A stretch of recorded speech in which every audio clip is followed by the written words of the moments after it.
To set up a chessboard, place all of the white pieces on one side and all of the black pieces on the other side. Your pieces should be arranged in 2 rows. The back row should contain all of your special pieces, and the front row should contain all of your pawns. Pawns are the short pieces, and they can only move forward, 1 square at a time.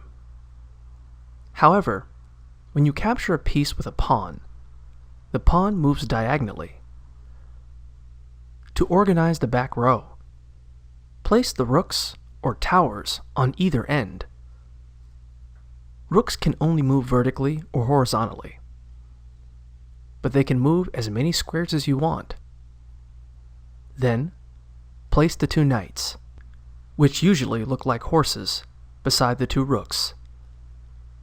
The knights can only move in an L-shaped pattern, where the long part of the L is 2 squares and the short part is 1 square. Knights are the only pieces on the board that can jump other pieces.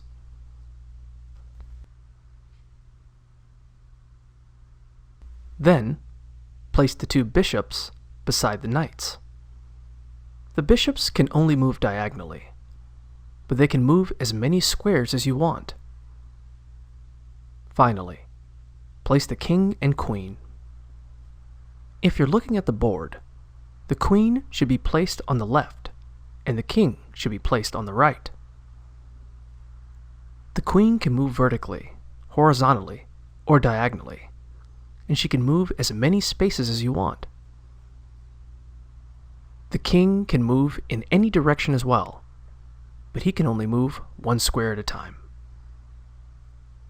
The goal in chess is to capture the opponent's king while protecting your own. The first player to capture their opponent's king wins.